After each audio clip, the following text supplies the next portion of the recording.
لله رب العالمين.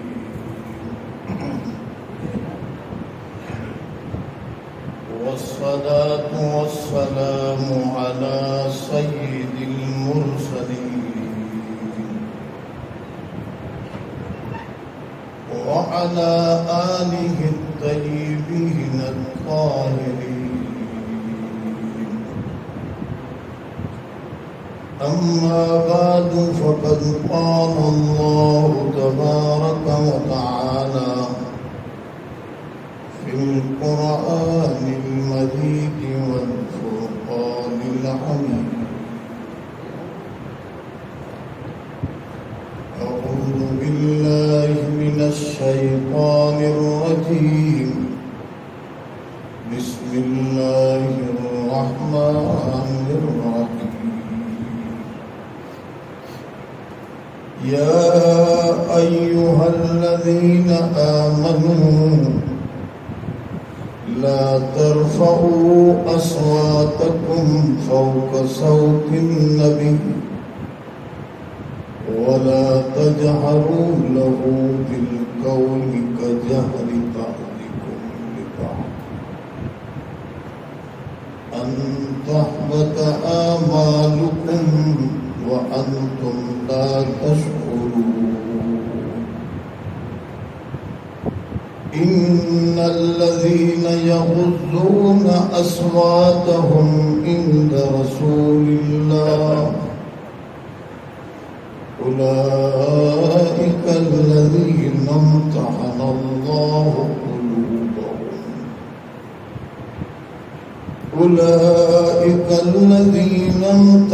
الله قلوبهم للتقوى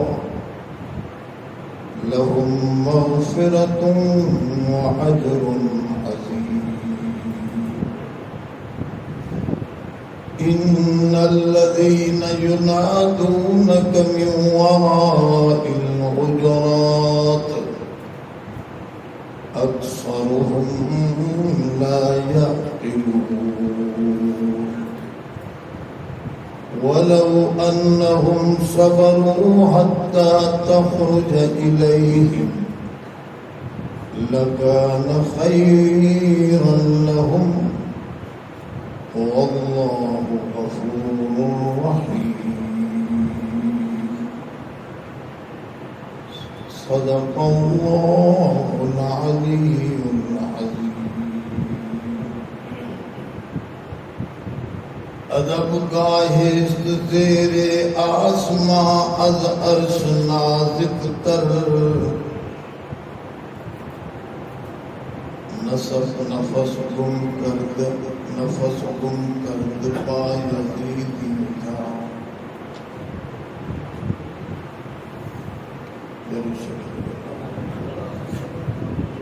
اللهم صل على سيدنا ومولانا محمد النبي الأمي وعلى آله وبارك وسلم عدد كل معلوم لك دائما أبدا. एक नंबर आयत है सूरतुल हुजरात की 2 खां वठी 5 नंबर तक। इन्हीअ में वरी भी अल्लाह तबारक व तआला निदा फरमाई आहे सॼो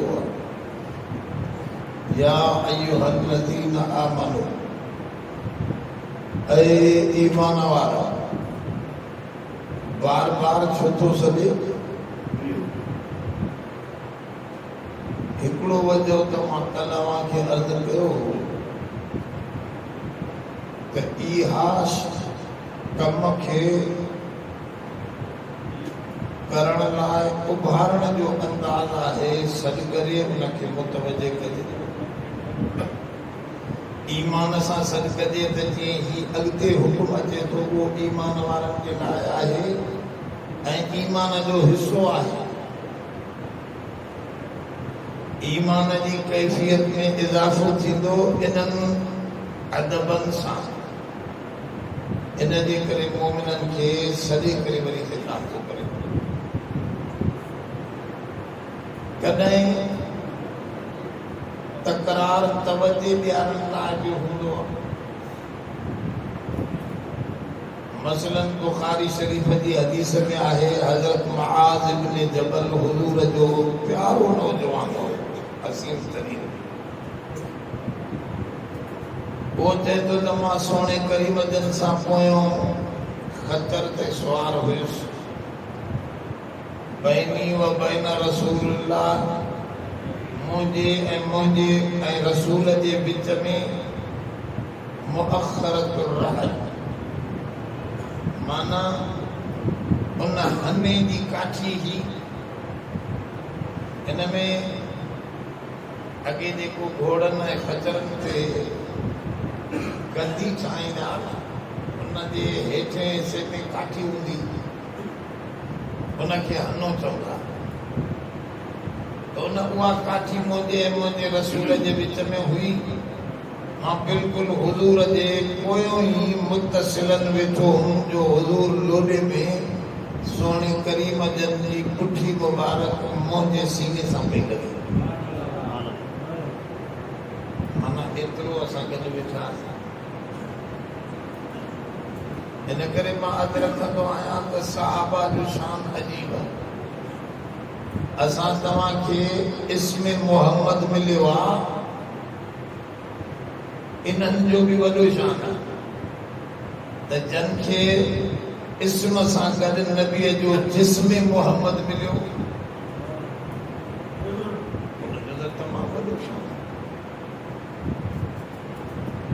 इहो तो चवे हज़रत मुआज़ हुजूर जे मां पोइतों एतिरो गॾु वेठो आहियां, हुजूर जन ज़ोरदार अंदाज़ में मूंखे सॾु कयो, या मुआज़। हालांकि मां त गॾु वेठो हुउसि, हेॾे सॾु करण जी ज़रूरत कोन हुई। इहो काठीअ जो विच में विझणु ॿुधाए थो इन क़िस्म जे लाइ, त मां परे कोन हुयुसि, गॾु हुयुसि। पर हुजूर जन मूंखे सॾु कयो, या मुआज़। मां चयो लबैक या रसूल अल्लाह। हिते हिकिड़ी ॻाल्हि बि सम्झी छॾियो त या रसूल अल्लाह, उन वक़्त में सहाबी चवंदा हुआ जॾहिं साईं जन साम्हूं मौजूदु हूंदो। हितां सॾु करण जी माना इहा आहे त माना अल्लाह खे बि असां हाज़िर नाज़िर सम्झूं, त नबीअ खे बि ईअं आहे कोन।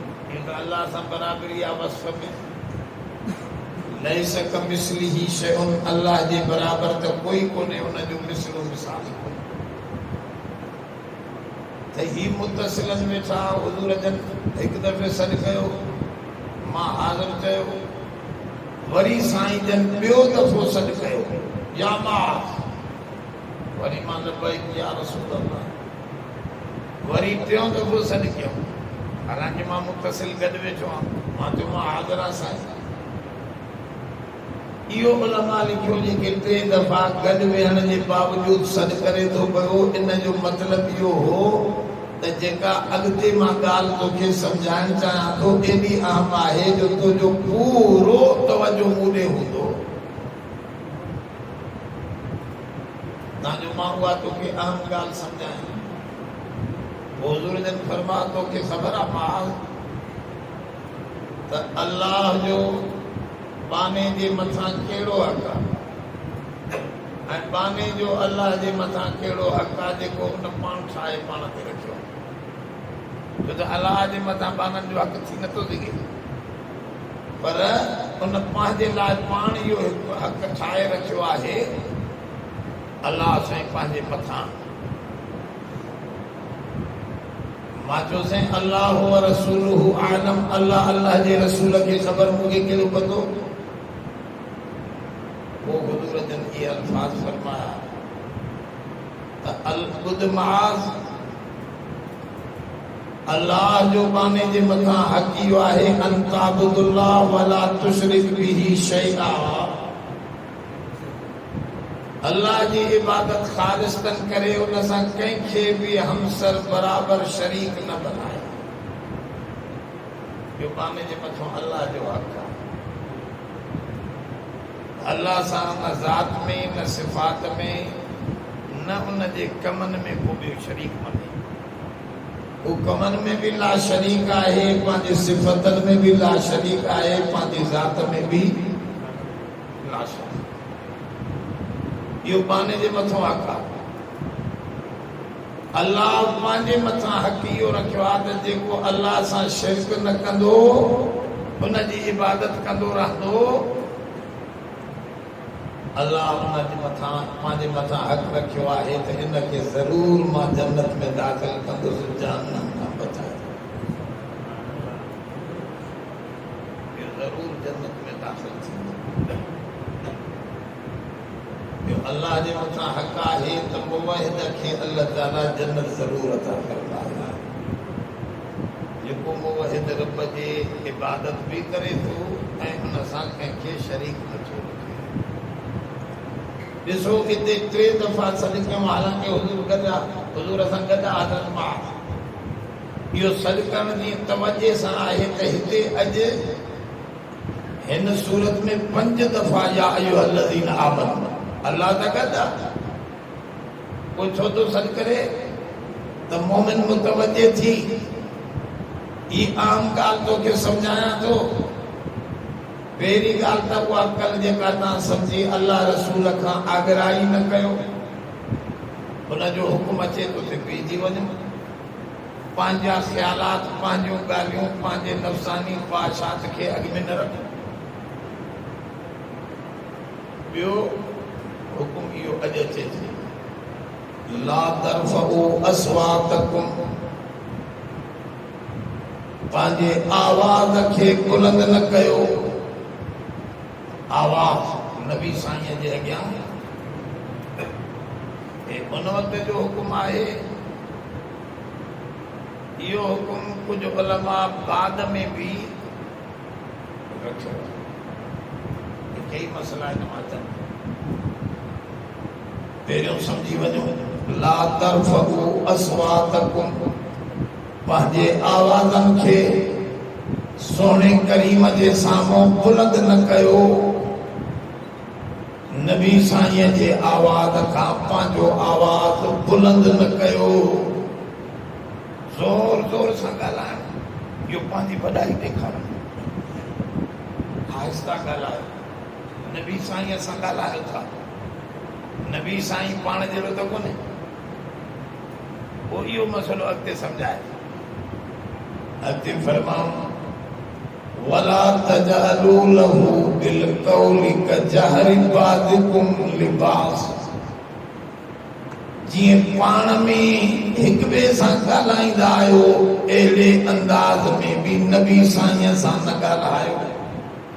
त तव्हां जहिड़ा त न आहियो, पाण में तव्हां हिक ॿिए जहिड़ा आहियो। नबी त आला दर्जे जी हस्ती आहे, उन सां बुलंद ऐं पाला बि न ॻाल्हायो। पाण में जीअं ॻाल्हाईंदा आहियो, थोरो ज़ोरदार अंदाज़ में, इन नमूने सां बि नबी सोने सां न ॻाल्हायो। अंतहबत आमालुकुम, जेकॾहिं ईअं थींदो त तव्हांजा अमल सभु हब्द थी वेंदा, ख़तम थी वेंदा। माना जवाब ख़तम। जेके तव्हां अमाल कया सभु मिटिजी वेंदा तव्हांजा। कोई नेकीअ जो कमु तव्हांजो बाक़ी न रहंदो। तव्हांखे कोई उन नेकीअ मां फ़ाइदो न पहुचंदो। सभु तव्हांजा अमाल ख़तम थी वेंदा। हितां उलमा किराम कई मसइला सम्झा। हिकु त सोने करीम सां बराबरी न। जेके माण्हू चवनि था नबी साईं असां जहिड़ो बशर आहे, बसि देवबंदियुनि जो अक़ीदो न आहे। नबी साईं बशर आहे, पर उनजी बशरियत असांजी बशरियत खां आला दर्जे जी आहे। उनजो मां मिसाल ॾियां। पत्थर त हिकिड़ो उहो आहे जेको मुंडीअ में विझंदा आहियूं। असां अकीक शजरी सऊदी अरब में चुकायोसीं, नंढड़ो पत्थर अकीक शजरी। माना उनमें हिकिड़ी सीनरी हूंदी आहे कुदरती। तव्हांखे ईअं नज़र ईंदो त वॾो हिकिड़ो दरिया वहे थो, मथां पखी उॾरनि था, हेॾो वण बीठा आहिनि। माना उन टिक में इनखे चवंदा आहिनि अकीक शजरी, जंहिंमें को न को दुनिया जो नक्शो अजीब क़िस्म जो निकिरी ईंदो आहे।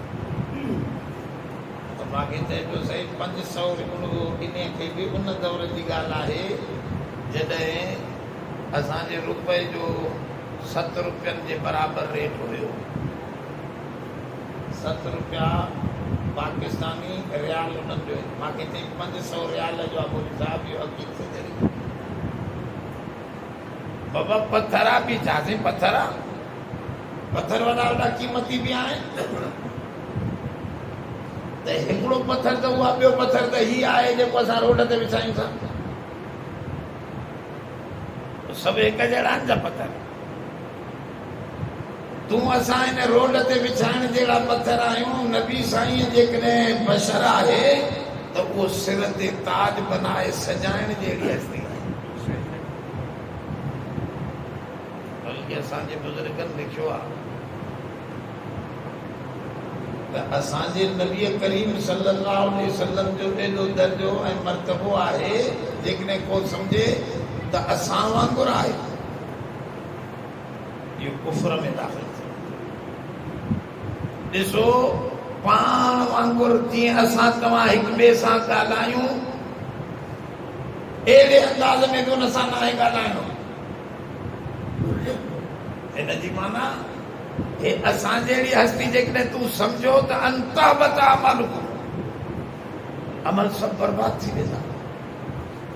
तमामु वॾी हस्ती सम्झ,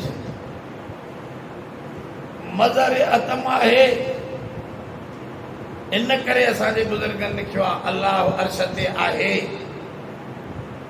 पर अर्श ते जीअं मां कुर्सीअ ते वेठो आहियां, मुंहिंजो जिस्म हिन जे कुर्सीअ जे जिस्म सां टच थियल आहे। अल्लाह साईं अर्श ते वेठो आहे, पर कीअं वेठो आहे? लैस कमिस्लिही शैउन। असांजे जिस्म वांगुरु न आहे, छो तो जिस्म खां, ज़मीन खां, ज़मान खां, मकान खां, अबाद सलासा माना मादे खां पाक आहे। अलबत्ता असांजे सोणे करीम खे जिस्म आहे। हाणे अल्लामा इब्न क़य्यिम रहमतुल्लाह अलैह पंहिंजे उस्ताद जी ॻाल्हि थो लिखे तो उन खां पुछियो वियो त काबतुल्लाह जो शान मथे या नबीअ जे रोज़े अतर जो शान मथे? त असांजे उस्ताद जे उनखे जवाबु ॾिनो, रोज़ो अतर त पंहिंजी जाइ ते, रोज़े अतर में नबी करीम सल्लल्लाहु अलैहि वसल्लम जंहिं मिट्टी मुबारक में आरामी पिया आहिनि, जेका मिट्टी मुबारक नबी साईं जे जिस्म सां टच थियल मस थियल आहे, उन्हीअ मिट्टीअ जे बराबरि न अर्श आहे, न कुर्सी आहे, न लोह आहे, न कलम आहे, न काबो आहे, न बैतुल मामूर आहे। उन मिट्टीअ जो बि शान जेको आहे उहो एॾो मथे आहे जो तमामु मख़लूक़ात उन खां घटि आहे। उन खां मथे आहे त हिकिड़ो ख़ालिक़ ज़ुल जलाल आहे। उन खां मथे ॿी ॻाल्हि रब जी ज़ात ॿी शइ आहे, बाक़ी सारी मख़लूक़ात, छो त अर्श बि मख़लूक़ आहे, लोह कलम बि मख़लूक़ आहे, मिट्टी सामान सॼी मख़लूक़ आहे।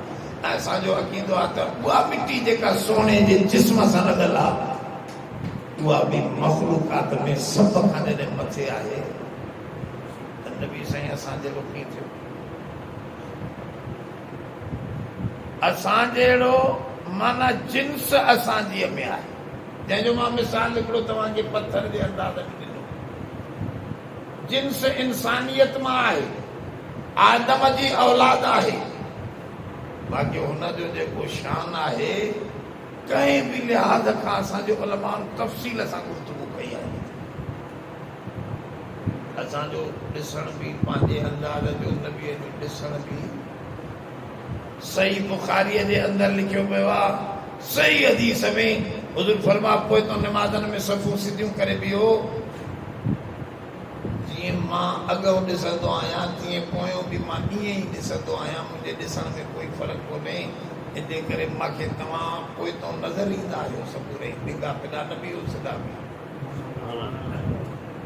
हाणे ॾिसो दुनिया जो कहिड़ो माण्हू आहे जंहिंखे अॻो पोयों नज़र अचे। जेको त नबी साईं जो ॾिसण बि शान आहे। हुज़ूर जन वेठा,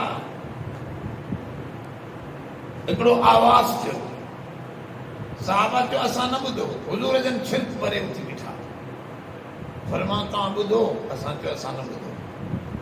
फरमा हाणे हिकिड़ो वॾो पत्थर ज़मीन जेॾो पूरी ज़मीन जेॾो वॾो पत्थर जहन्नम में उछलियो वियो। 500 सालनि खां उहो हले पियो अंदरि। अॼु उहो जहन्नम जे तरे में लॻो आहे। उन जो खड़को आवाज़ मां मोहम्मद हिते फर्श ते वेही ॿुधो आहे। अहिड़ो पावर कलम में असांखे त कोन्हे। कीअं पाण जहिड़ो असां तव्हां आरामी थियूं त वज़ू भॼी पवे। निंड में, गहरी निंड में वज़ू भॼी पवे। इहो मसइलो आहे। गहरी निंड में हज़रत बैहक़ी शरीफ़ जी सही रिवायत में मौजूद आहे। हज़रत बिलाल तो चवे हुज़ूर जन सुबुह जो वक़्तु हो, सुन्नतूं पढ़ी हुज़ूर जन थोरो ई लेटी पिया ऐं सुम्ही पिया। निंड अची वई। समेतो ख़तीत रसूल अल्लाह, मां अल्लाह जे रसूल जे निंड जो आवाज़ बि पे ॿुधो। निंड जो आवाज़ माना कोंगरो वग़ैरह को माना तो चवां कोंगरो अदब जे करे निंड जो आवाज़, न त ख़तीत न खे चइबो आहे जेको सिंधीअ में असां कोंगरो चऊं। निंड जो आवाज़ पे ॿुधो।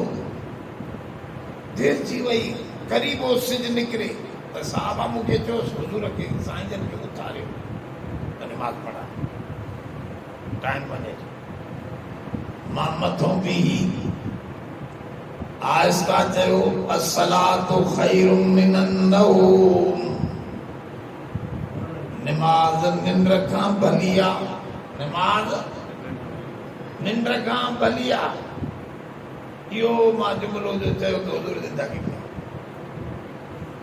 ऐं फटाफट हुज़ूर जन फरमायो हलो निमाज़ पढ़ूं था। पर बिलाल इहो जुमिलो हया अलल फलाह खां पोइ 2 दफ़ा चई छॾींदो कर सुबुह जी निमाज़ में। ॾिसो कुझु दोस्त असांजा एतिराज़ कंदा आहिनि असां हया अला ख़ैरुल अमल पढ़ंदा आहियूं फिलहाल तेरे हो। बाबा तव्हांजो त हदीस मां साबित कोन्हे। असां वटि त सही हदीस मौजूद आहे। नबी करीम सल्लल्लाहु अलैहि वसल्लम उमर साईं वधाए, उमर साईं कोन वधाए।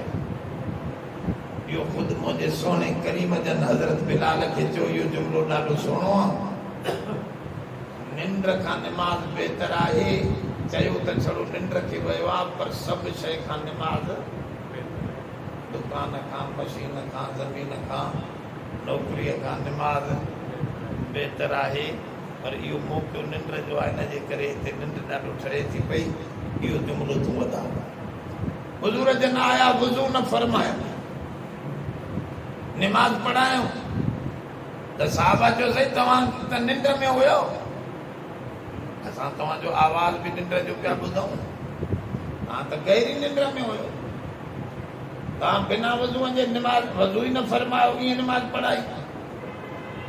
हुज़ूर फरमाओ ख़बरदार, तनामो ऐनाय वला यनामु क़ल्बी, मुंहिंजूं अखियूं निंड कंदियूं आहिनि, मुंहिंजी दिलि जाॻंदी आहे। नबीअ जी दिलि जागी बेदार रहंदी आहे। इन करे असांजो वज़ू कोन थो बचे। निंड में बि असांखे जे वज़ूअ ते कंट्रोल आहे। ॾिसो नबी साईं जी निंड बि असां वांगुरु न। हुज़ूर जन रोज़ो रखियो विसाल जो, असां त शाम ताईं ॾेई वठी था पियूं। नबी साईं हिकिड़ो ॾींहुं रोज़ो, ॿियो ॾींहुं बि न खोलियऊं, टियों ॾींहुं बि न खोलियऊं, चोथों ॾींहुं बि न। साहबा चयो असां बि इहो रोज़ो रखणु शुरू कयूं 100 में विसाल। साहबा तो नक्श कदम ते हलंदा, उन्हनि बि शुरू कयो रोज़ो। हिकु ॾींहुं गुज़री वियो, ॿियो ॾींहुं गुज़रियो, 3 ॾींहं ते को हुते बेहोश पियो आहे, को हुते मस्जिद में, को हुते पियो। हुज़ूर फरमाया हिननि खे छा थी वियो? साईं तव्हां वांगुरु रोज़ा था रखो। मुस्लिम शरीफ़ जी सही हदीस में अय्युकुम मिसली, हुज़ूर जन फरमायो ख़बरदार तव्हां मंझां केरु मुंहिंजे बराबरि आहे? अल्लाहु युतइमुनी व यस्की, रब मूंखे खाराईंदो बि आहे, पीआरींदो बि आहे। तव्हांखे उहो काथे ख़ुराक रूहानी मिलंदी जेका मूंखे मिलंदी आहे, जंहिंजे करे तव्हां उहो शाम जो रोज़ो खोले छॾींदा कयो। तव्हां घणा रोज़ा फिका न कयो। अय्युकुम मिसली, मुंहिंजे बराबरि केरु आहे? माना हिते ॾिसो था बराबरी करण बि आवाज़ जी जॾहिं इजाज़त नथो ॾे क़ुर शरीफ़, अमल तबाह थी वेंदा। उलमा लिखियो अमल त कुफ्र सां तबाह थींदा। फरमाऊं नबीअ जो ईज़ा बि कुफ्र आहे न। तो ज़ोर ज़ोर सां ॻाल्हाईंदे नबीअ खे तकलीफ़ पहुचंदी, नबीअ खे थोरी बि तकलीफ़ दिलि में पहुती त इहो कुफ्र जो हद आहे। तव्हां बि हुन ईमान खां निकिरी ख़ारिज थी वेंदो। ईज़ा उन नबी, नबीअ जो ईज़ा मामूली शइ त कोन्हे, वॾे में वॾी शइ आहे नबीअ खे तकलीफ़ पहुचाए।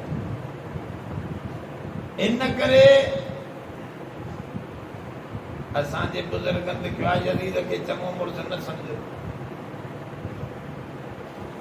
छो त नबी साईं जे उन प्यारे ॾोहिटे जेको अची निमाज़ में खेॾंदो,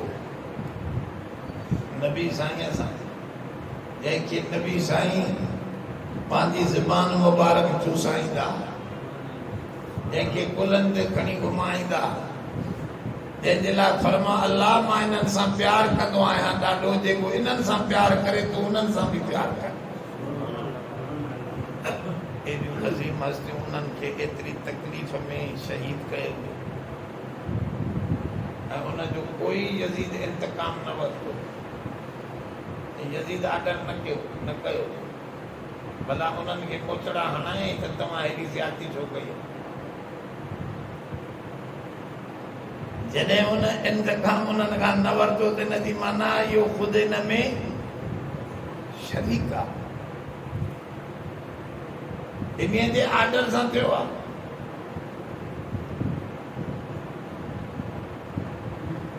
इन करे उलमा लिखियो त मामूली ईज़ा जो आवाज़ बुलंद थी वञे त इहो बि अंतहबत अमालुकुम, अमल किरी पवंदा त मग़फ़ूरुन लहुम वारी ॻाल्हि कीअं ठहंदी? पहिरियों त उहो वाक़ियो ई ग़लति हो। नबी साईं फरमायो हो त जेको अव्वलु जैशिन यग़ज़ून फिल बहर, समुंड में जेको टोलो जंग कंदो वञी वो मग़फ़ूरुन लहुम, वो सहाबा जे दौर में गुज़री वियो हो। उन में यज़ीद अॻवानी कोन कई, ॿियो टोलो हो। इहो तहक़ीक़ थियल आहे। उलमा देवबंद जे हिकिड़े रिसाले दाल उलूम में वॾी तहक़ीक़ आहे त इहो उन मग़फ़ूरुन लहुम मग़फ़रत जो मिस्दाक़ यज़ीद नथो थिए। या वरी कनि इहो जवाब जेकॾहिं इहो उन टोले में हुजे हा बि त बि हिनखे मग़फ़रत जो मामिलो न हो, छो त अमल सबब थी वियो। ईज़ाए रसूल सां अमल ख़तम थी वेंदा आहिनि। ॾिसो क़ुर चए थो पियो त मामूली ईज़ा बि तव्हांजा अमल बर्बाद थी वेंदा। अंतहबत अमल। ॿिए नंबर में आहे त नबीअ जे अॻियां घणो न ॻाल्हायो। हिन जी ॿी माना इहा आहे, छो तव्हां घणो ॻाल्हाईंदव नबी साईं ख़ामोश रहंदो। ख़ामोश हूंदो त तव्हांजो आवाज़ जेतिरो बि हल्को हूंदो त बि वॾो लॻंदो, छो त ॿियो पासो त कोई ॻाल्हाए कोन थो। नबीअ जो ख़ामोश रहणु तव्हांजो महज़ उनजे साम्हूं ॻाल्हियूं करणु, इहो इंतिहाई ग़लति अमल आहे। ॿी माना इहा बि कई अथनि त पंहिंजे ख़्याल सां उते घणी गुफ्तगू रखा जो मसलो इतो इहो भी कढियो अथनि त अॼु बि एहतराम नबी बाक़ी आहे मस्जिद नबवीअ में नबी साईं जी मस्जिद में जोर जोर सां ॻाल्हाइण हराम सही हदीस में मौजूद आहे हज़रत उमर जे दौर में ॿ हमरा जंगली मस्जिद नबी में थोरो झगड़जी पिया तेज़ तेज़ पिया ॻाल्हाइनि त हज़रत एतिरो बि न चयो बस करे पियो ईअं बि न चयो मथां मुंहिंजो आवाज़ वरी बुलंद न थियो हुन ॾे पथरियूं उछलियूं हीअं इशारो कयो पथरियूं उछलियूं करे इशारो कयो माना ख़बरदार हिन जाइ ते तव्हां एतिरो पक पक था कयो ला तरफ़ऊ अस्वातकुम फ़ौक़ सौति नबी वला तजहरू लहू कजहरि बाज़िकुम लिबास इहा आयत पढ़ियो उन्हनि खे सम्झायो इमाम मालिक रहमतुल्लाह अलैह वॾे में वॾो इमाम भलारो इंसान जे पहिरियों दुनिया में हदीस जो वॾो किताब लिखियो होता इमाम मालिक बुखारी मुस्लिम वग़ैरह पोइ इमाम मालिक वॾो वॾे में वॾो आलिम पंहिंजे दौर जो मदीने शरीफ़ वॾो अदीब आलिम मदीने शरीफ़ जे हुदूद खां निकिरी पेशाब कंदो वरी भउ थियुसि त मां घुरियो आहे त मौत मुंहिंजो मदीने में थिए निकिरी वञा मथां उते न मौत थी वई हुन अजीब हुनजी हालत थी इमाम मालिक रहमतुल्लाह अलैह जे साम्हूं मंसूर अब्बासी जो ॿियो नंबर बादशाह मंसूर वो बादशाह कंहिं मसइले ते ज़ोर ज़ोर सां हज़रत सां ॻाल्हाए पियो मदीने शरीफ़ जी मस्जिद त हज़रत इशारो करे पियो ख़बरदार बादशाह साहब हीअ मस्जिद नबवी आहे हिते आवाज़ सां न ॻाल्हाए हीअ हुज़ूर जी मस्कन आहे जन दोस्तनि ॾिठो आहे मस्जिद नबवी ऐं हुज़ूर जो रोज़ो इहो तुर्कनि जे ज़माने में ठहियो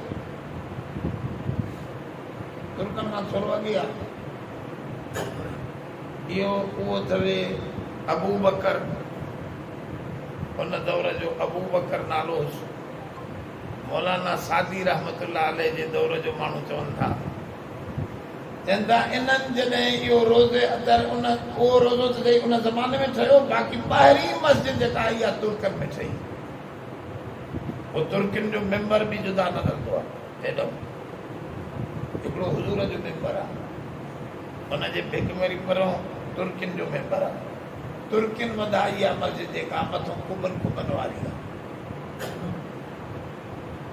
इहा मस्जिद तुर्किन कीअं ठाही एॾा अदीब हा सॼे दुनिया में ऐलान करायूं त जेके बि तामीर जे फन जा माहिर आहिनि उहे अचनि असां ॾे उन्हनि खे असां वॾियूं पघारूं वॾियूं तनख़्वाहूं ॾींदासीं असां स्कूल था खोलियूं पूरी दुनिया में जा वॾा तामीर जा माहिर इंजीनियर ॿिया थिया सभु आहे उन्हनि खे वॾियूं पघारूं ॾिनऊं उन्हनि खे तक़रीबन 150 या 300 जे क़रीब कनि रिवायतनि में 300 कनि में 150 300 जे क़रीब कुरान शरीफ़ जा हाफ़िज़ आलिम नौजवान छोकिरा ॾिना त हिननि खे पंहिंजो फन सेखारियो उन्हनि आलिमनि हाफ़िज़नि उहो फन सिखियो तामीर जो उन्हनि खे चऊं त तव्हां वञो नबी साईं जी मस्जिद जी तामीर तव्हां हाणे क़ुर पढ़ंदे पढ़ंदे इहा तामीर कयो बावजूदि तामीर कयो हाफ़िज़नि आलिमनि खे मोकिलियो हुन जेको थंबो आहे न हे जीअं हे थंबो आहे न मस्जिद जो वॾो थंबो आहे उहो सॼो हिकिड़े ई पथर जो आहे हिकिड़े ई पथर जो आहे पोइ बैलगाॾीअ ते खणी ईंदा 9 माइल परे खणींदा 9 माइल नबी साईं जे मस्जिद नबी खां 9 माइल परे उते पत्थर गड़ींदा हिते खणी ईंदा बैलगाॾी में एॾो वॾो थंबो थोरो वधी पवे न इंच ॿ त वरी ओॾे मोटाए खणी वञनि 9 मील परे उन तेशे जो आवाज़ जेको आहे नबी साईं ताईं न पहुचे तेशे जो आवाज़ हथोड़ीअ जो आवाज़ हुज़ूर जन जे रोज़े जे भिक में असां तामीर कयूं था मस्जिद जी क़ुरान पढ़ंदे बावजूद तामीर पर आवाज़ मामूली बि न थिए माना एतिरो एहतराम हिन क़ुरान शरीफ़ जे आयात सां इहा मस्जिद तामीर थी आहे नबी साईं जी चौधारी जेका रोज़ो अंदर पुराणो आहे 7 हिजरी वो अबू बकर अता बकर उन जो ठहियल आहे बहरहाल उलमा लिखियो त अॼु बि इहो हुकुम मौजूदु आहे त मस्जिद नबीअ में न आवाज़ कयो न तेज़ीअ सां ॻाल्हायो बिल्कुलु आस्ता बाक़ी इन मां के सहाबी बुलंद आवाज़ जहूरी सौत कनि माण्हुनि जो आवाज़ ख़ुदि ॾाढो बुलंद हूंदो आहे उहो जलनि पाण खे त बि ॻाल्हाईंदा त उहो ई ॻाल्हाईंदा उन मां हज़रत साबित बिन कैस उन जो मां त बसि बर्बाद थी वियुसि हज़रत साबित बिन कैस जो नबी साईं जो वॾो ख़तीब हो हुज़ूर जन हिन खे तकरीर लाइ बीहारींदा पाण इहो वफ़द बनी तमीम जो आयो इन्हनि चयोसीं असां वॾा क़ाबिल हो गुफ़्तगी करण जा हुज़ूर जन हिन साबित बिन कैस खे चयो कुम ख़तीब न असांजो ख़तीब उथंदो तव्हांजे ख़तीब सां मुक़ाबिलो कंदो उन्हनि तकरीर कई पंहिंजे ख़ानदानी हो ॿुधायूं हुज़ूर जन पंहिंजे ख़तीब साबित बिन कैस खे उथारियो हिन दीन सम्झायो एॾी फसाहत बलागत सां दीन सम्झायो जो उन्हनि खे चवणो पियो ख़तीब या रसूल अल्लाह अफ़ज़लुल्लाह तुंहिंजो ख़तीब अल्लाह जा रसूल असांजे ख़तीब खां मथे आहे अफ़ज़ल इहो साबित बिन कैस तमामु आवाज़ हिन जो बुलंद हो जॾहिं इहा आयत नाज़िल थी त उनजी धीउ थी चवे सही हदीस में मौजूदु आहे त हज़रत मुंहिंजो अबो पाण खे कुड़ में अची ॿधी छॾे घोड़नि जी कुड़ में चए मां त बसि बर्बाद थी मुंहिंजो आवाज़ ई बुलंद आहे पंहिंजे लेखे मां नबी साईं जे साम्हूं तकरीरूं कंदो आहियां मां ॾाढो मुंहिंजो त अमल सभु ख़तमु थी हिकु ॾींहुं हुज़ूर जन न ॾिठो ॿिए ॾींहुं न ॾिठो टे ॾींहुं पुछऊं साबित काॾे वियो जैसे साबित त पाण खे ॿधी रखियो अथव होॾे घर में छो जैसे जॾहिं खां इहा आयत नाज़िल थी आहे ला तरफ़ऊ अस्वातकुम फ़ौक़ सौति नबी ते उन ते हू सम्झी वियो आहे त मुंहिंजो आवाज़ त उअं ई कुदरती खुलियल आहे मां नबीअ जे साम्हूं बात खुलियल सां ॻाल्हाईंदो आहियां इहो त इंतिहाई मुंहिंजा अमल त बर्बाद थी हुज़ूर जन घुरायोसि पुछऊं साबित छा आहे जैसे तव्हां वटि इहा क़ुरान शरीफ़ जी आयत नाज़िल थी मुंहिंजो आवाज़ त कुदरती तरह बुलंद आहे मां तव्हांजे साम्हूं बि कॾहिं कॾहिं तकरीरां बि कंदो आहियां ज़ोरदार आवाज़ सां हुज़ूर जन फरमायो न लस्त मिनो तो उन्हनि मां न आहीं बल तईशु सईदा तूं सआदतमंद थी ज़िंदगी गुज़ारींदे वतुक़्तलु शहीदा ऐं तूं क़त्ल कयो वेंदे शहादत जे मौत सां युदखिलुकल्लाहुल जन्नत बिस्सलाम ऐं अल्लाह तोखे सलामतीअ सां जन्नत में बि दाख़िल करे छॾींदो चवंदा त इन खे बि दुनिया जी ज़िंदगीअ में जन्नत साहब फरमा असां हिन खे ॾिसंदा रहंदा ज़ियारत कंदा हुआसीं ऐं जन्नतीअ खे ॾिसी अचूं एॾो अज़ीम इंसान जो हुज़ूर जन हिन खे फरमा तूं उन्हनि मां न आहे तोखे त मां पिया चइबो त उहो आवाज़ जेको नबी साईं जो पसंदीदा न हुजे ईज़ाब पहुचाए उहो मन हो बाक़ी जेकॾहिं नबी साईं जे ख़ुदि हुकुम सां हुजे ताईद सां हुजे त उहो आवाज़ जेको आहे अंत बतामल इन साबित बिन कैस इहो अजीब किस्सो आहे। इहो वाकई दुनिया जे अंदर भी बाइज़त नमूने रहियो। जॾहिं जंग थी ख़त्म नबूवत जे मुनकिरनि सां, जंग यमामा, उन में हिन ॾिठो साहबा हिकु दफ़े शिकस्त खाधी, ॿिए दफ़े खाधी, टे दफ़े खाधी, त हिन पंहिंजे दोस्त खे चयो, अबू मूसा अशरीअ खे, कि अबू मूसा नबी साईं जे दौर में ईअं विढ़ंदासीं जीअं अॼुकल्ह विढ़नि था माण्हू। न यार, अच न बसि पोइ मुंहुं था विढ़नि।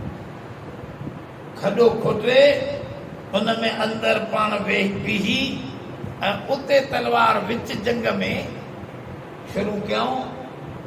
कई माण्हुनि खे तबाह बर्बाद कयूं, नेठि फतह बि थी, पर हे शहीद थी। पोइ हुज़ूर जी पेशोनगी बि सची निकिती त तईशु सईदा व तुक़तलु शहीदा। तो जिंदगी आला दर्जे जी गुज़ारींदे ऐं शहादत जो मौत तोखे मिलंदो ऐं फरमाऊं त ज़रूरु जन्नत में बि दाख़िल थींदो। उन जी अजीब ॻाल्हि वरी बि ॿुधाए त हिन ते कर्ज़ हो थोरो, कर्ज़ माफ़ न थींदो, शहीद जो बि कर्ज़ माफ़ न थींदो, परायो कर्ज़ अदा करणु। हे शहीद थी वियो जॾहिं हज़रत ख़ालिद बिन वलीद उन जो सरबराह हो। हज़रत ख़ालिद बिन वलीद सां जेको दोस्त गॾु हो, गॾु हूंदो हो सिपाही, उन खे निंड में आयो शहादत खां पोइ त मां जीअरो आहियां, असां मोया पोया कोन, उते कर्ज़ आहे मुंहिंजी, मूंखे लोही पोशाक सिरह चवंदा आहिनि जंहिंखे तलवार न लॻंदी, क़ीमती आहे मुंहिंजी। उहो फिलाणो मुस्लमान खणी वियो थी ऐं उन जे खीमे जे ॿाहिरों, हिते ई लश्कर में थी, खीमे जे ॿाहिरों घोड़ो ॿधो पियो अथसि ऐं घोड़े जे भिक में हिकिड़े खॾे में उहा मावारी रखी, मथां हिकिड़ो हाडर रखियो अथसि पत्थर जो।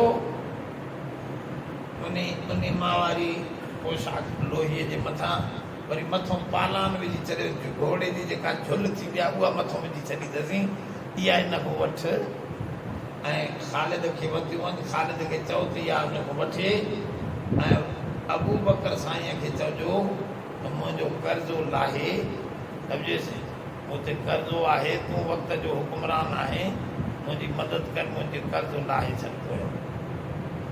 हे अमरा जाॻियो त हज़रत ख़ालिद खे चयईं, हींअर मां हे निंड ॾिठी आहे, चवे थो पियो हज़रत साबित बिन कैस, मां मुंहिंजो पालान फलाणे जे हिन में पालाण जे हेठां मुंहिंजी ज़िरे पई आहे, हल त ॾिसूं। हज़रत ख़ालिद चयो थी ॾिसूं। चकर ॾींदा आया त वाकई खीमे जे ॿाहिरों हिकिड़ो ई घोड़ो ॿधो बीठो, जेको खीमे सां गॾु ॿधो हो, हुन जे अंदरि घिरी विया। चवा हे छा आहे, गॾु ॿार पालान हे, अड़े वाकई उहा उते पई। उहा हिननि कढी, उहा हिन चयो त हिन जे औलाद खे ॾियो ऐं हज़रत अबू बकर जन जंग खटे आया। हज़रत अबू बकर साईं खे चयूं, साईं हिकिड़ो हिसो ख़्वाब जो बिल्कुलु 100% सचो थियो आहे, हुन जे मथां कर्ज़ आहे, इहो कर्ज़ो लाहियो। हज़रत अबू बकर सिद्दीक़ जो बेशक मां हिन जो कर्ज़ो लाहियोसि। इहो साबित बिन कैस उहो माण्हू थियो जेको आवाज़ जे करे पाण खे ॿधी रखे। उलमा लिखियो आहे त जीअं नबी साईं जे अॻियां ईअं पंहिंजे उस्ताद, पंहिंजे मुर्शिद जे अॻियां बि ज़ोरदार अंदाज़ में न ॻाल्हायो। इहो ई अख़लाक सेखारियो थो वञे जेको साहबा किराम खे सेखारियो। अॻिते फरमायो,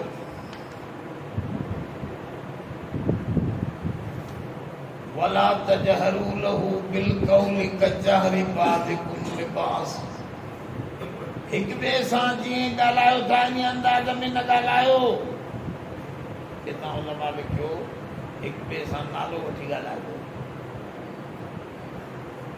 या मूसा, यहूदी पंहिंजे नबीअ सां क़ुरान शरीफ़ में लिखियल आहे, या मूसा बय्यिन लना, मूसा असांजे लाइ ही ॻाल्हि त वाज़े कर, कहिड़ो इहो गाबो कुहं तज़बहू बकरा वारे हिन में अचे थो या मूसा, क़ौम थी ॻाल्हाए नबीअ जो नालो वठी। उलमा लिखियो या मोहम्मद चवण नाजाइज़, ॿियो आवाज़ सां नालो वठी या मोहम्मद, ॿियो चवणु ग़लति आहे। छो पंहिंजे उस्ताद जो जॾहिं नालो नथो वठी सघे, अबे जो नालो न वठिबो आहे, मुर्शिद जो नालो न वठिबो आहे, साईं करे सघिबो आहे, उस्ताद करे सघिबो आहे, मुर्शिद करे सघिबो आहे, त हिते बि रसूल करे सघे सघे थो या रसूल अल्लाह। पर या रसूल अल्लाह तॾहिं जॾहिं साईं जन साम्हूं हुजनि न। हज़रत अल्लाह शाह बुखारी रहमतुल्लाह अलैह तकरीर कनि पिया त हिकिड़ो अमरावती बीठो हज़रत खे ॾिसी करे मुखालिफ़ो ॾिसी करे चवनि लॻो या रसूल अल्लाह ज़ोर सां चई। त हज़रत अल्लाह चइबो मां अता अल्लाह आहियां रसूल अल्लाह न आहियां, जो तूं मुक्ति मालिक मुंहुं करे चए थो या रसूल अल्लाह, मां अता अल्लाह आहियां। ऐं ॿी ॻाल्हि मुंहिंजो नालो छा आहे तुंहिंजो? कि नालो मोहम्मद आज़म, हुनजो को नालो मोहम्मद आज़म। ठीकु आहे, वेठो तकरीर खां पोइ 15 मिंटनि खां पोइ वरी हज़रत जो या मोहम्मद आज़म, त हे उथी बीठो शायद साईं सॾे थो, हज़रत अल्लाह शाह बुखारी रहमतुल्लाह अलैह सॾे थो, बीठो बीठो बीठो हज़रत वरी पंहिंजी तकरीर में कम में हलियो, हे वरी वेही रहियो, वरी थोरी तकरीर 15 मिंट खां पोइ वरी चयो या मोहम्मद आज़म, वरी हे उथी बीठो,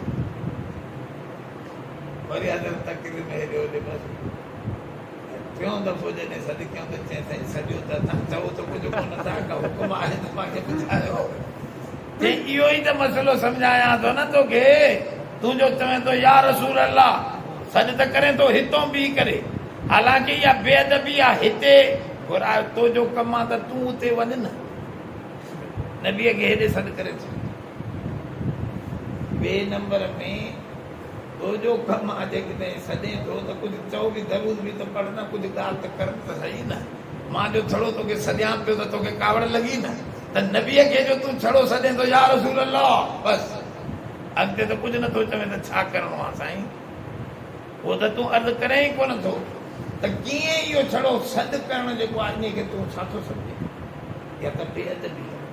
इन जे करे पाण वांगुरु जीअं हिक ॿिए खे सॾु कंदा आहियो, ईअं हिक ॿिए उते नबीअ खे न सॾियो। नबी साईं असां इहे मज़ाक जूं ॻाल्हियूं कोन थींदियूं, इन करे इहे ग़लति शयूं इन्हनि माण्हुनि खे अदब जी ख़बर ई न पई आहे। क़ुर शरीफ़ सही सम्झनि त सम्झ में ईंदो त नबी साईं असां अहिड़े नमूने सां हितां वेही सॾण जो मामिलो ॾाढो इंतिहाई नाजाइज़ आहे। अॻिते अल्लाह ताला जो फरमाए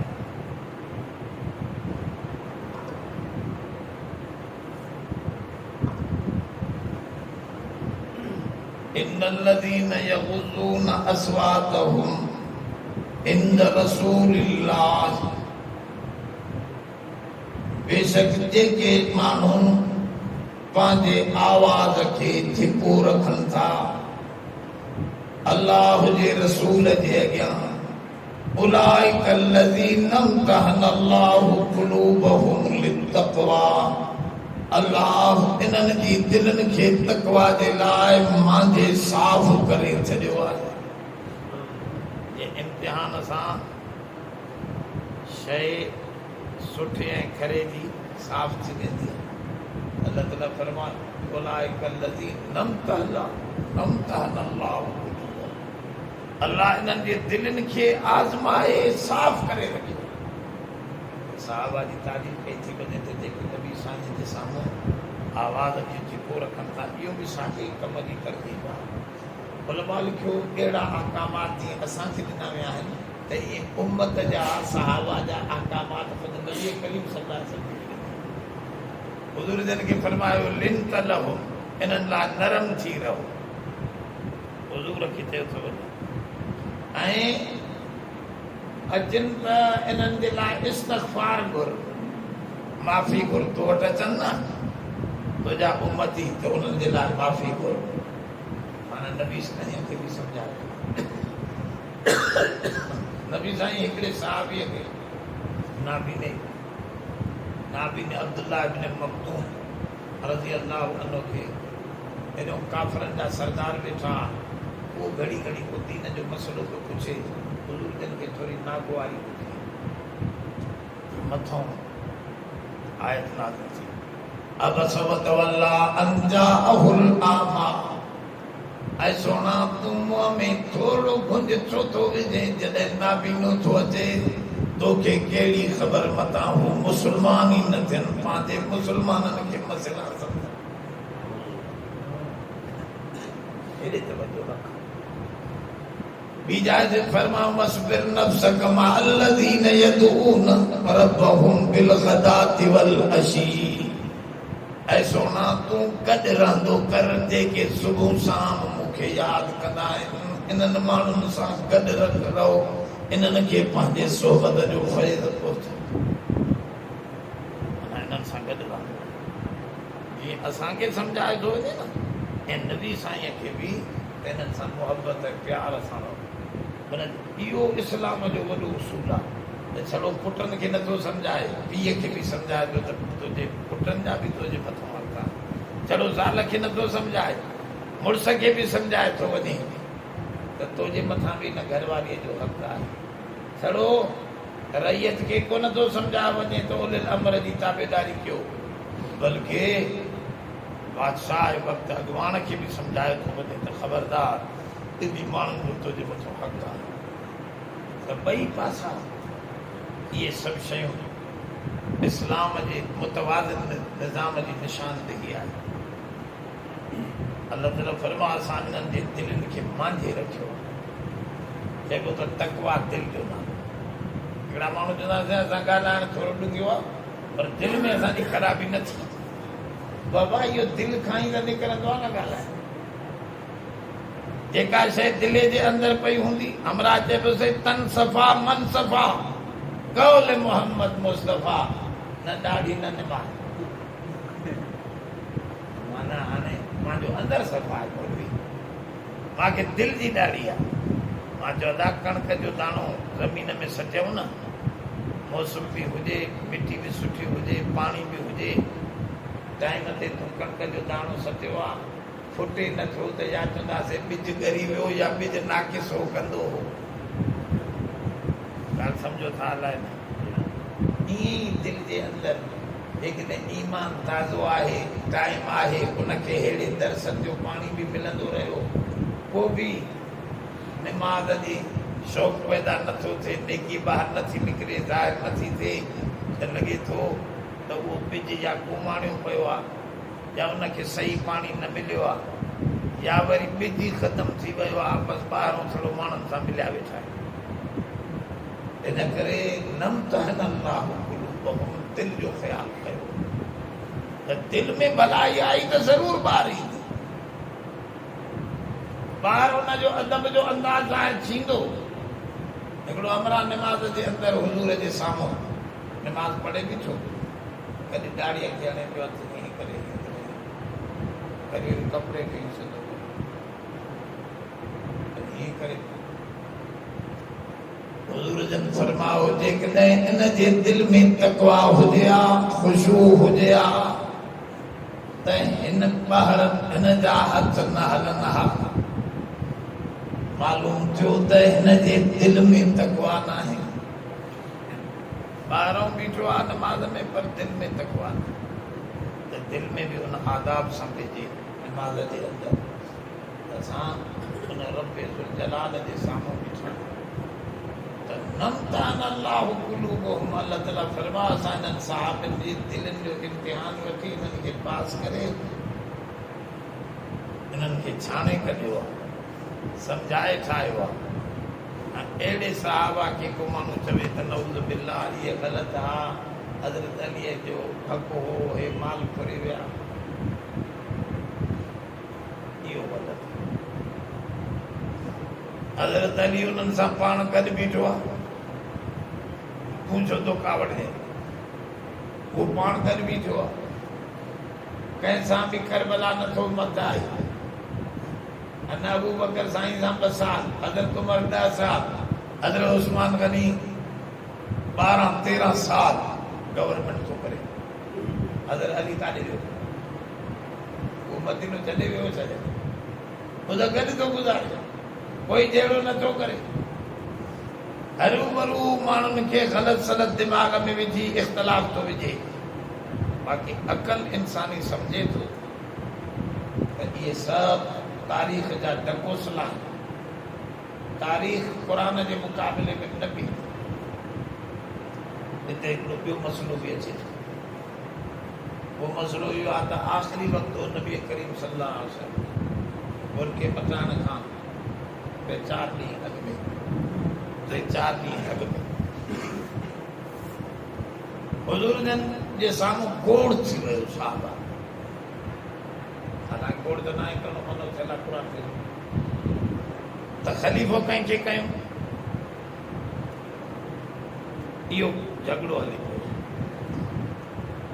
हुज़ूर जन फरमायो पनो पैन खणी वठो त मां लिखी छॾियां हज़रत उमर साईं फरमायो हस्बुना किताबुल्लाह साईं अल्लाह जो किताब असांखे काफ़ी आहे तव्हांजी मनसा मुताबिक़ कमु थींदो तव्हांखे तकलीफ़ ॾियण जी ज़रूरत न आवाज़ ख़ामोश थी इहा ॻाल्हि आले तशरीअत वारनि नबी साईं हज़रत अलीअ जी ख़िलाफ़त लिखाए पियो इहा हदीस बुख़ारी शरीफ़ जी पर नबी साईं ख़िलाफ़त न लिखाई जो उमर साईं पनो पैन न ॾिनो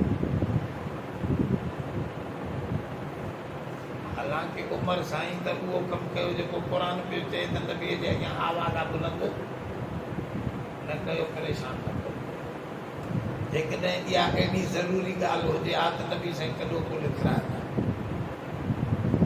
तंहिंजे करे असांजे लाइ क़ुरान शरीफ़ काफ़ी आहे असां उन सम्झ सां जेका नबी साईं तरबियत कई आहे उन मुताबिक़ इंतिख़ाब कंदासीं जंहिंखे मुसले ते बि असां था चऊं थी सघे थो अबू बकर सिद्दीक़ जी ख़िलाफ़त लिखाइनि पिया तूं कीअं थो चवे त हज़रत अलीअ जी ख़िलाफ़त लिखाइनि पिया उते इहो त कोन्हे लिखियलु त ख़िलाफ़त अली जी लिखाइनि त हुज़ूर जन फरमायो पनो पैन ॾियो असांखे त 100% पक आहे त अबू बकर साईं जे ख़िलाफ़त लिखियो छो त ॿी हदीस में आहे हिकिड़ी औरत आई हुज़ूर जन ॾे चई साईं फलाणो कमु आहे हुज़ूर जन फरमायो तूं महीनो ॿार रखी पोइ अचिजांइ जैसे तव्हांजो न हुजो पर मां न हूंदुसि त अबू बकर हूंदो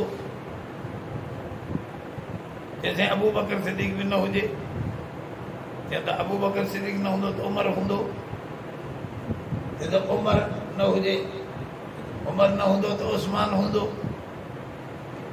माना इन तरतीब सां हुज़ूर जन बाक़ाइदे उन माईअ खे ॾसियो जेकॾहिं मां बुरको मटायो त हीउ हूंदो हीउ बुरको मटायो त हीउ हूंदो तुंहिंजो कमु थींदो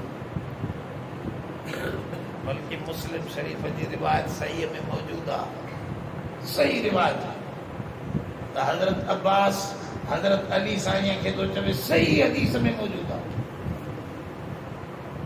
ॿई पाण में गुफ़्तगू कंदे चवनि था त हज़रत अब्बास चवणु लॻो हुज़ूर जो चाचो मूंखे पंहिंजे घर वारनि जी आख़िरी हालत मालूम थी वेंदी आहे मां सोणे करीम जो चेहरो ॾिठो आहे न मूंखे सम्झ में अचे थो हुज़ूर न रहंदा हाणे असां हज़रत अब्बास फरमायो हज़रत अली उथी त पुछूं त ख़िलाफ़त कंहिंजे हवाले कयूं था वञनि हज़रत अली थोरो वक़्तु हच हालूंगा हलियो रस्ते मोटियो न मां न हलंदुसि हज़रत अब्बास चए थो छो चई इन करे न हलंदुसि जो नबी साईं मुंहिंजे लाइ न करे छॾी त मूंखे त यकीन मिलंदो तंहिंजे करे मां न हलंदुमि माना त कोई भी पक जी ॻाल्हि हज़रत अलीअ जे लाइ न हुई या हुई त अञा हुन पासे ॾे रुझान हुयो, हेॾे न हुयो। हज़रत अब्बास पाण न आयो, छाजे करे जो हज़रत अब्बास देर सां मुस्लमान थियो। हज़रत अली त नंढड़े लाइ हज़ूर सां गॾु हुजाए थो, उनखे वठी पियो अचे त पुछूं नबी साईं, पुछे हज़रत अली न आयो, पुछी न सही। वरी आख़िरी वक़्त में हुजूर जन ते जॾहिं बेहोशी पई अचे, तॾहिं हुजूर जन फरमायो पाणी खणी अचो 7 खूहनि जो, मां उन में तड़ कयमि, बुखार ॾरो थियो। फरमायो वञो मुर्रू अबा बकर फलयुसल्ली, वञी अबू बकर खे चओ त नमाज़ पढ़ाए, मुसल्ले ते बीहारे। ऐं इहा ई ॻाल्हि हज़रत अली साईं कई आहे। जॾहिं हज़रत अली अबू बकर साईं जी बैयत कई आहे, तॾहिं हज़रत अली साईं इहे लफ़्ज़ चया त मां इन ते नाराज़ न हुयुसि, पर तव्हां जल्दी में इहो ख़िलाफ़त जो मसइलो कीअं तइ करे विधो, असांखे सॾु न कयो। हज़रत अबू बकर साईं चयो साईं असां न अॻु में ई मदीने जा अंसारी पाण में गॾिजी ख़िलाफ़त जो मसइलो हलाइनि पिया, असां त रस्ते में अचूं पिया। हज़रत उमर अबू बकर चयो त मां असां अचूं पिया, असां ॾिसो छाजो जम कटो आहे, सकीफ़ा बनी साहिब माना छतियल बाज़ार ई मदीने में, उन में वेठा इहे सभु अंसारी। उहे चवनि पिया मिन्ना अमीर व मिनकुम अमीर, माना हिकिड़ो अमीर, 2 अमीर ठाहियूं, हिकिड़ो मुहाजिरनि मां हिकिड़ो अंसार। अहिड़ियूं ॻाल्हियूं उन्हनि जे अंदरि हलनि पियूं त उते फटाफट हज़रत अबू बकर सिद्दीक़ जो असां पहुतासीं, मूंखे सम्झा त इहे ख़िलाफ़त नबी साईं कुरैश जे हवाले करे वियो आहे, तव्हां अंसारनि जे लाइ न आहे, उन्हनि वञो। सही आहे, बिल्कुलु सही आहे, हुज़ूर जन चई विया। जे चई विया त हज़रत उमर चयो अबू बकर खां मथे त ॿियो कोई कोन्हे, नबी साईं हिनखे आख़िर वक़्त में बीहारियो आहे, नमाज़ ते हा सभिनी बैयत कई। उते ओचिती ईअं बैयत थी वई, असां को कुठ घुरायो कोन्हसीं साईं। हज़रत अलीअ खे इहो हुयो त मूंखे उन मजलिस में घुरायो साईं, ओचितो उहे घुरायूं वेठा, असां ओचितो ते पहुतासीं। पोइ हज़रत अली जॾहिं बैयत कई त इहे लफ़्ज़ चयईं त मूंखे नाराज़गी न आहे, जंहिंजे हवाले अल्लाह नबी असांजे दीन कयो आहे, दीन में बि निमाज़। भला दुनिया त टके जी शइ आहे, मां उन ते नाराज़ थींदुसि। हज़रत अली जा लफ़्ज़ बि त उन्हनि बैयत कई आहे, हज़रत अली साईं बैयत कई आहे। बाक़ी रहियो हज़रत उमर छो न ॾिनो काग़ज़ कलम, चवंदे पियो छो न ॾिनई, हज़रत उमर त हिन क़ुर जे आयतनि ते अमल कयो त गोड़ न कयो, नबी साईं खे परेशान था कयो। अच्छा, जेकॾहिं तव्हांजी ॻाल्हि सची वञो उमर साईं न ॾिनो त भला हज़रत अली साईं काॾे वियो? 3 ॾींहं त हुज़ूर जन हुया। हज़रत अली पंहिंजे घरों कलम पेन खणी अची हुज़ूर खे ॾियासीं, लिखी छॾियो। ऐं अजब जहिड़ी ॻाल्हि थो मां तव्हांखे ॿुधायां, जेका डॉक्टर हमीदुल्ला लिखी आहे, वॾो फ्रांस में इस्लाम जो वॾो माहिर, जंहिंजे हथ ते 18,000 अंग्रेज़ यानी मुस्लमान थियो, 18,000 माण्हू, माना एॾो वॾो दीन जो कमु कयो, उते फ्रांस में रहियो। हुन सां नवाज़ शरीफ़ हुनखे उते जाइ वठी ॾिनी, न त उहो मसवाड़ ते रहंदो उते फ्रांस में। हैदराबाद ॾखण जो, असांजे हैदराबाद न, हिंदुस्तान जे हैदराबाद ॾखण जो हुयो, वॾो आलिम। हुन लिखियो आहे, मां सॼा किताब खां ॻाल्हाया आहिनि शियनि ऐं सुन्ननि जा, काथे बि हज़रत अली पाण चयो हुजे त मूंखे नबी मुक़ररु करे वियो आहे ख़िलाफ़त जे लाइ, ॾेखारियो, काथे बि कोन्हे, शियनि जे किताब में बि कोन्हे, हाले त शियत वटि बि कोन्हे त नबी साईं मूंखे मुक़ररु करे वियो। ॿियनि लिखियो आहे त वसी इहो आहे, शियनि पाण पंहिंजे तरफ़ां लिखियो आहे, बाक़ी हज़रत अली पाण दावा कई हुजे त मूंखे नबी मुक़ररु करे वियो आहे, बसि मुंहिंजी आहे। हे वरी घुमे ॿुधे क़दीर मां वठंदा आहिनि। बहरहाल इहे ॻाल्हियूं थोरियूं गैर मुतलिक़ आहिनि। छड़ो मुंहिंजो एतिरो मामिलो हो त इन्हीअ जाइ ते ला तरफ़ऊ अस्वातकुम फ़ौक़ सौति नबी, नबीअ जे साम्हूं घोड़ खे हज़रत उमर बंदि करायो। इन्हीअ लिहाज़ खां मां इहे रिवायतूं तव्हांजे साम्हूं आंदियूं। बहरहाल अॻिते आहे हुजरात जो बस। इहो वफ़द बनी तमीम जो आयो, कुझु बेढंगा माण्हू हिन में बि हुया। इन्हनि जे हिकिड़े टोले खे नबी साईं हिकिड़े साहबीअ खे मोकिलियो, हिननि वञी उतो माण्हू ॿधी आया। माण्हू मर्द भॼी विया, ज़्यादातर औरतूं नंढड़ा ॿार ॿधी आया। मदीने शरीफ़ काफ़िरा उहे वरी पोइ जेके भॼी विया हुआ उहे पाण आया मदीने शरीफ़। उन्हनि खे कंहिं ॿुधायो त नबी साईं महिरबानी आहे, तव्हां वेंदव त तव्हांजे ॿारनि खे छॾे ॾींदो।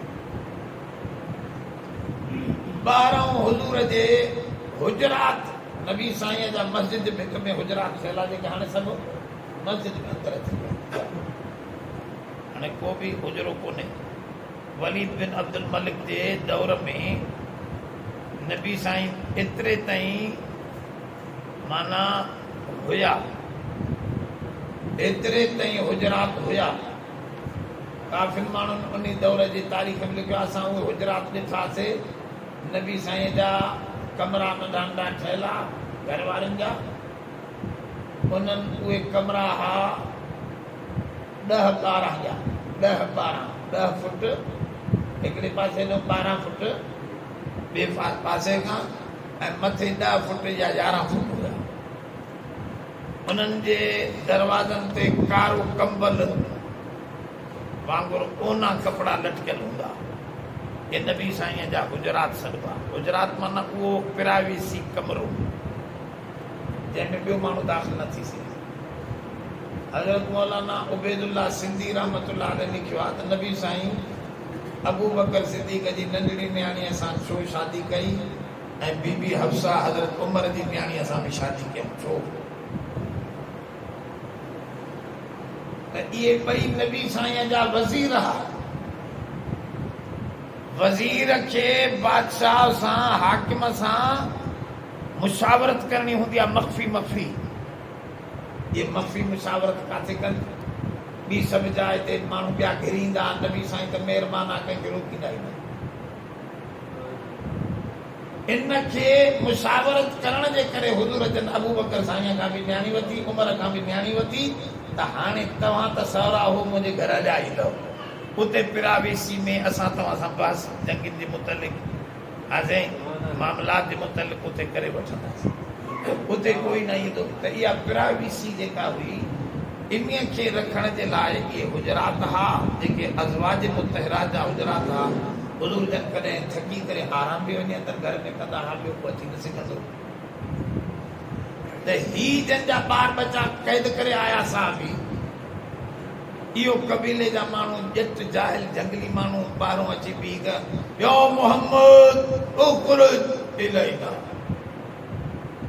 नबी साईं खे चन पिया त ओ मोहम्मद,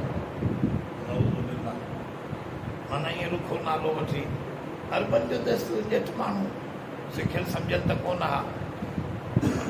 ॿाहिरि निकिरी आ तोसां ॻाल्हाइण। हुज़ूर जन आराम में पिया हा, थका टुट रहा। उन ते ही आयतूं हुयूं त जेके माण्हू हुजरात जे ॿाहिरों तव्हांखे सॾु था कनि, अक्सर हुम ला याकिल, घणा हिननि में बेवकूफ़ आहिनि। अलाह ताला फरमाए अक्सरियत हिननि जी बेवकूफ़ आहे। नबी हुज़ूर जन निकिरी आया, उन्हनि खे तालीमात ॾिनी थी वञे त नबी साईं खे सॾिबो न आहे।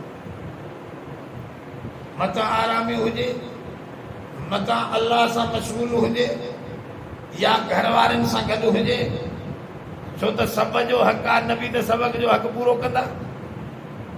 इन लिल नफ्सिका अलैका हक़ुन, नफ्स जो बि हक़ आहे, तव्हांजो, तव्हांजी घरवारीअ जो बि हक़ आहे, हुन सां पिरावीसी कयो। ऐं अल्लाह जो बि हक़ आहे त तव्हां जेकॾहिं नबीअ खे सॼो, नबी हरू भरू त घर में कोन वेंदो, उहो ज़रूर कंहिं कम में मशहूरु। ॿाहिरों तव्हां हुनखे सॼो था, इहो ग़लति आहे तव्हांजो सॾणु। अलाह ताला क़ुर शरीफ़ में फरमायो अक्सर ला याक़िलून, अक़ल को नथा रखनि, इहे सॾनि था तोखे। पर हत्ता तख़रुज इलैहिम, इंतज़ार करना, सब्र करना, तव्हांजो नबी साईं ख़ुदि निकिरी अचे न, पोइ पंहिंजी कम बि तव्हांजो आहे। पंहिंजे कम जे लाइ तव्हां उनखे तकलीफ़ छो था ॾियो? तव्हां पाण खे तकलीफ़ ॾियो न, वेही रहो एतिरो तव्हांजो उहो निकिरी अचे, पोइ ॻाल्हायो हुन सां। ऐं जेकॾहिं ईअं करनि हा त नबी साईं सभिनी खे मुफ़्त में छॾे ॾे। पर हुज़ूर जन नाराज़ थी निकिरी आया ॿार, त हींअर केरु न कहिड़े अंदाज़ में सॾनि चइसि फलाणा हुननि जा ॿार बचा जे कैदी थिया। हुज़ूर जन फरमायो फलाणो हिननि जे बारे में जेको हिननि जो रिश्तेदार आहे उहो जेको फ़ैसिलो करे मूंखे क़बूल। उन्हनि रिश्तेदारनि चयोसीं फलाणो अउन अचे, अउन नालो अमराज उहो अचे जेको फ़ैसिलो करे। हुज़ूर फरमायो जेको भला अउन करे। अउन चयोसीं अधु ॿारनि जा पैसा वठो छॾियो, अधु खे मुफ़्त में छॾियो। हुज़ूर फरमायो चङो तूं जहिड़ो फ़ैसिलो पाण ई कयो थी त वञे हाणे निभाए हलो। माना जेकॾहिं इहे सब्र कनि हा त ख़ैरुन लहुम, अलाह ताला फरमाए थो उन्हनि जे लाइ भलो थिया। नबीअ खे हिसाब न ॾियनि हा त इहो अधु रक़म बि कोन पवे। पर पाण पंहिंजो फ़ैसिलो जेको आहे पंहिंजी नीतीअ में विधो, इंसान पंहिंजी त क़बर पाण थो खोटे वञे। इन करे इहो तमामु तरीक़ो ग़लति आहे। आदाब पिया सेखारिया वञनि।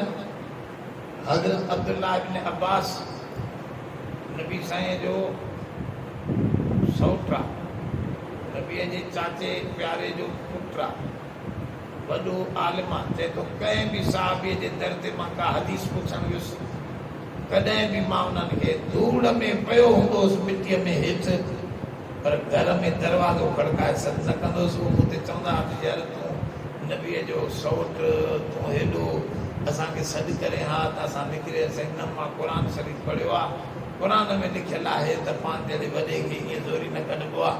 तंहिंजे करे मां तव्हांखे तव्हां निकिता हाणे मूंखे इहा हदीस ॿुधाई। माना त इहे आदाब सिखाया था वञनि। तव्हांजो कमु आहे त तव्हां इंतज़ारु कयो, उन तव्हां हिते कमु मोकिलियो आहे त पोइ खणी हुनखे सॾु कयो। त हिते बि इहो हुकुम आहे हिननि आयतनि जे अंदरि। बहरहाल इहे समूरे आदाब आहिनि। आदाब में सभ खां वॾी ॻाल्हि इहा आहे त आवाज़ बुलंद न कयो, तेज़ न ॻाल्हायो। माण्हू ज़िक्र करण बि तेज़ ख़राबु आहे।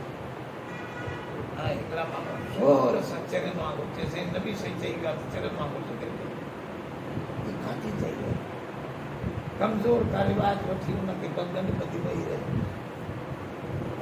असां त यकीनी था ॾिसूं था तहज़ीब सां, अदब सां, तरीक़े सां ज़िक्र करणु इहो पसंदीदा अमल आहे।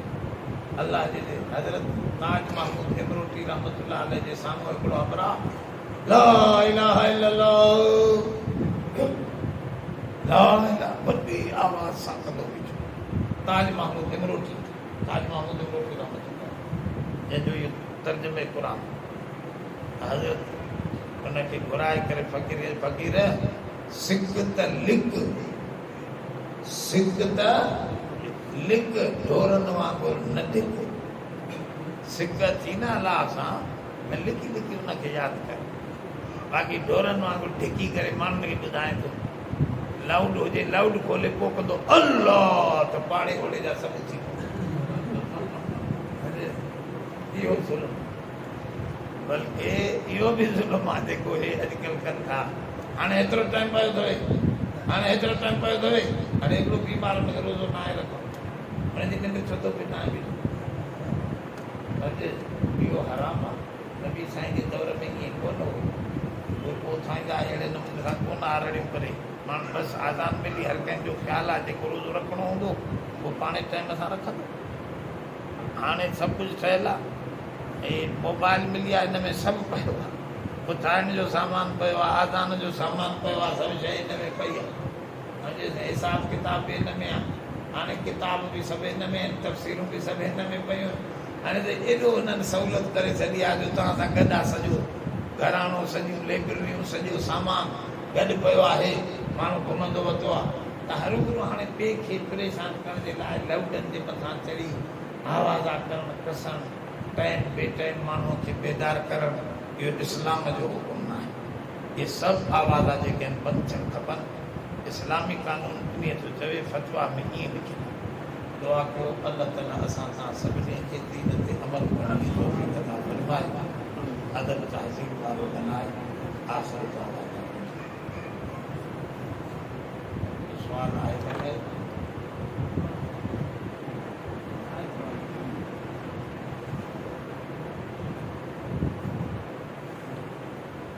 आहे? नाहे?